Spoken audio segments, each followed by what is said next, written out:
winter golf is coming. Winter golf is tough, brutal, messy, and it can be a bit miserable if you don't have the right gear to get you through. But if you do, then you can joyously golf all year round rather than having to spend 5 months trapped indoors facing up to the crushing realities of life. So here are 10 things you absolutely need if you're going to get the most out of your golf this winter. Oh, this is boiling. I can't do the whole video like this.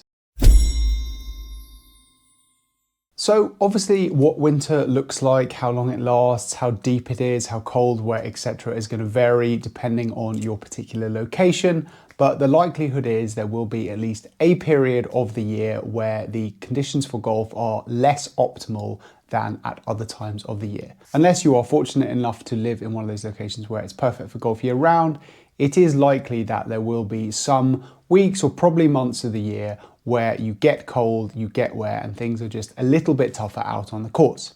In the UK, where I am, that time is just about to come. The rain has set in, the temperatures are dropping, the days are getting shorter, and it is about this time of the year when we need to start getting prepared for winter golf if we are to make the most of it and to make it the best it can possibly be. Some of that comes down to attitude, and I know there are some people who are just very happy to pack the clubs away until spring and be done with it.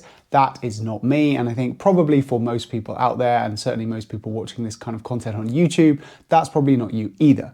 Now, winter golf can be very fun, it can be very enjoyable, it presents a very different type of challenge, but crucially, you do need the right kit, otherwise it can be a bit of a miserable experience. If you don't, you really can find that the conditions impinge on your ability to play golf, to make the best of it, to not be wet and cold and slightly unhappy out there, or to even be able to get out on the course in the first place. So in this video, I'm going to run through 10 things that you really need to have if you are venturing out to play winter golf.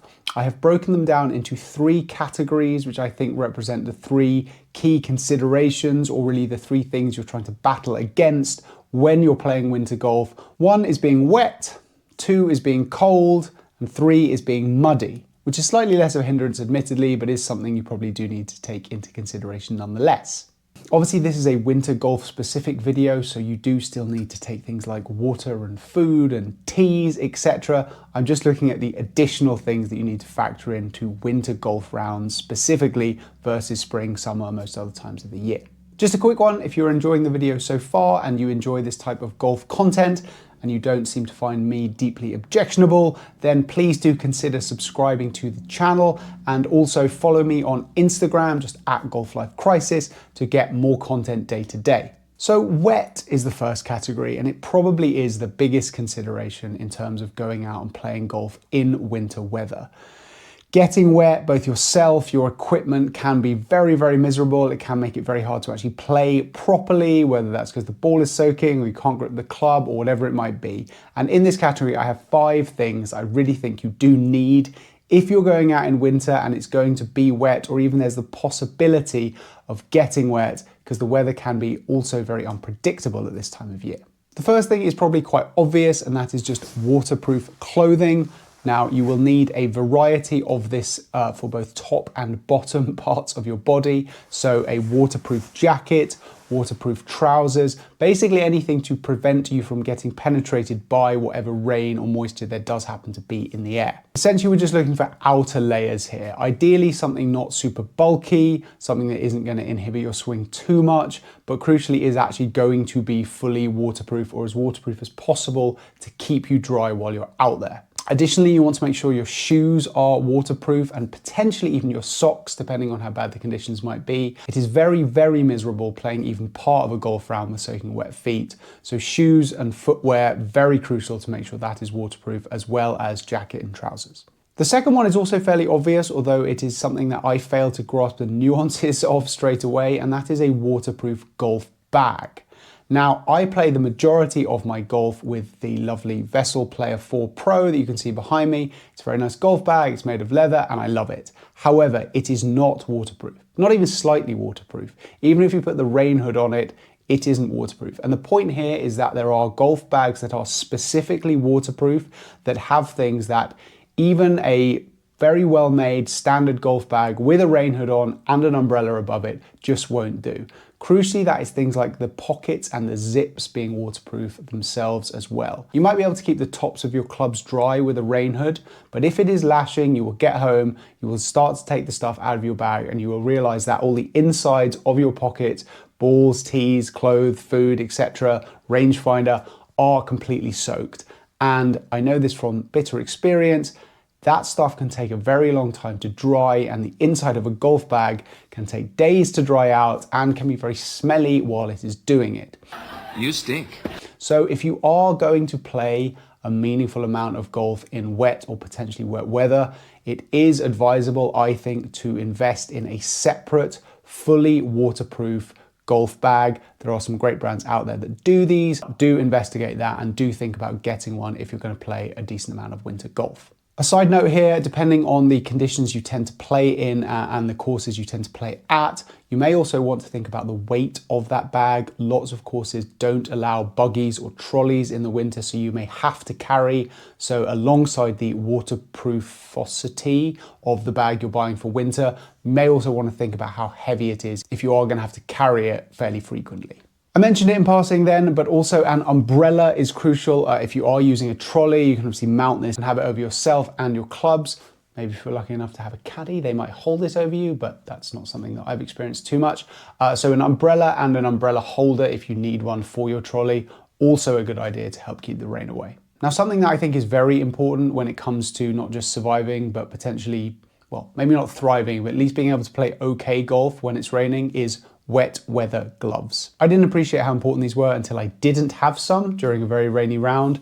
And once it gets to the point where you can't grip a club, there really isn't any going back. There's no amount of towels, etc., that's going to get that grip back, but ultimately something like this can be truly helpful. Now, I, like most people, wear one glove when I golf typically. Sorry, Aaron Rye. But these tend to come in pairs, and again, that's very important. That is for a reason. You do probably need them on both hands when it is raining heavily, and they can really make a big difference in terms of your ability to actually hold on to the club, which is fairly important when trying to hit golf shots. And then finally, in terms of wet weather preparedness, spare clothes. Spare socks in particular, I cannot emphasize that enough.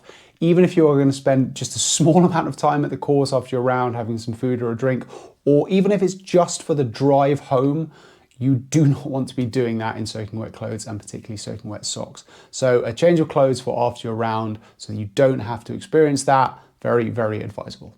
So the second big bucket in the winter golf survival kit is cold. Now it can get very, very, very cold depending on where you're playing. And playing golf in the cold, if it's crisp and bright, is quite fun, if a bit mad if the ground is frozen.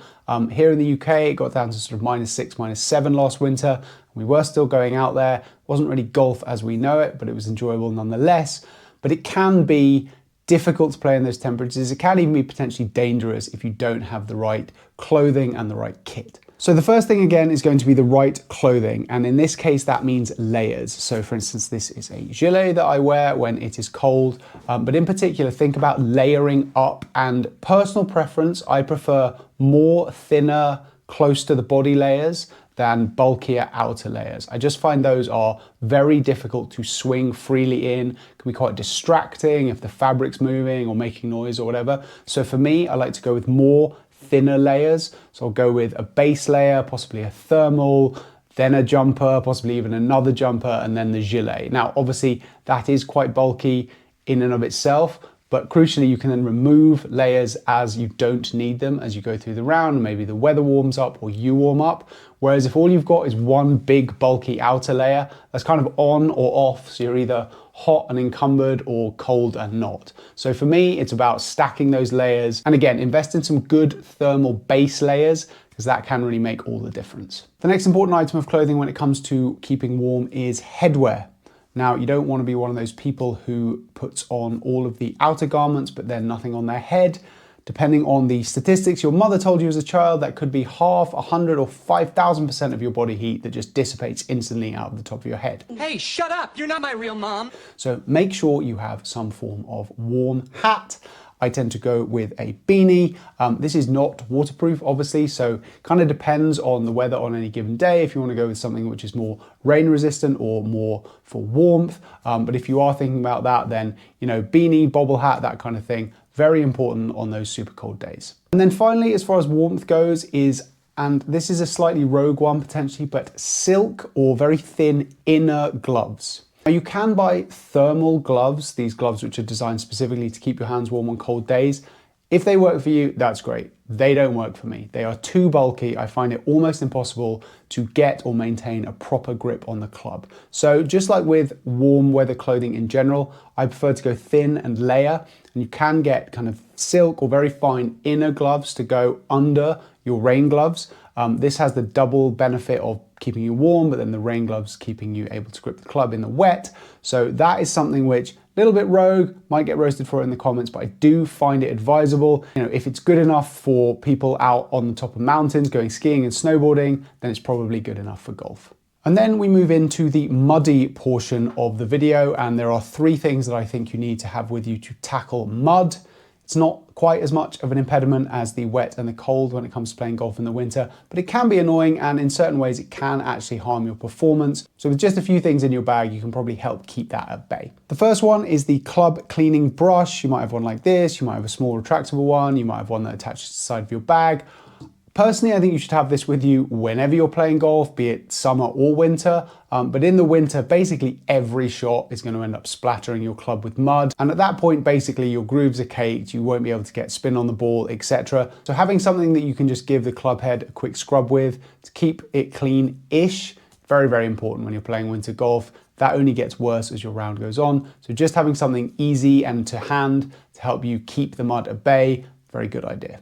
Now I'm going to assume that most people watching this have a towel clipped to the side of their golf bag typically, which again, very good idea for keeping your club or maybe your ball clean.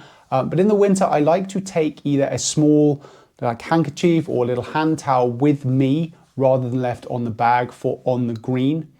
Don't necessarily want to be taking your big golf towel around with you, but when you've got mud, grass clippings, etc. stuck to your ball and you're trying to putt, don't really want to just be wiping that off with your hand or rubbing it all over your trousers or whatever. So having something that you can just give your ball a quick wipe when you're picking it up to mark it on the green, I think is helpful. Probably not necessary, but I do find it's one of those things, if I don't have it with me, quite annoying. So probably a good one when your ball is likely to get very, very muddy and you want to clean it before you have a putt. And then the final one for mud, and this will really depend on whether you like to carry or use a trolley and the courses you are playing, but it might be mandatory that you get winter wheels for your trolley. Certainly I know at my home club, past a certain point in the year, you can still typically take trolleys, but you absolutely have to have the spiked winter wheels so that you don't mess up the course. Now it's sometimes the case that courses get so muddy and the weather's been so bad that trolleys are banned altogether, but typically even if you are able to take one out, you will need those winter wheels. So unless you're going to carry, this might actually just be a necessity for you to be able to get out and play at all. And finally, I'm just going to cheekily squeeze a few quickfire items into a bonus category here. One is potentially colored golf balls if you're playing in the snow or the deep frost, as white is typically very difficult to see. Another is potentially a flask of hot coffee or some sort of hot drink just to try and keep you warm from the inside. These are baby wipes, and no, that's not weird considering I don't have a kid. What I do find is you're gonna have to clean your clubs and your kit and your shoes and your bag a lot in the winter. So rather than having to schlep it all into the house and make that muddy as well, I have a pack of these in the garage, so I can just take my stuff in there and wipe it down and clean it quickly rather than having to make it a whole thing. Those are very useful for that purpose. And then finally, and really, really crucially for winter golf, is having a stout constitution, properly set expectations, and probably a good sense of humor. Winter golf is hard, can be difficult because of the conditions in terms of you are wet and cold, but also because the course is potentially muddy and there's zero rollout. Or if you catch a shot the tiniest bit fat, you just splatter mud everywhere, or the ground is frozen and your ball could just bounce off in any given direction.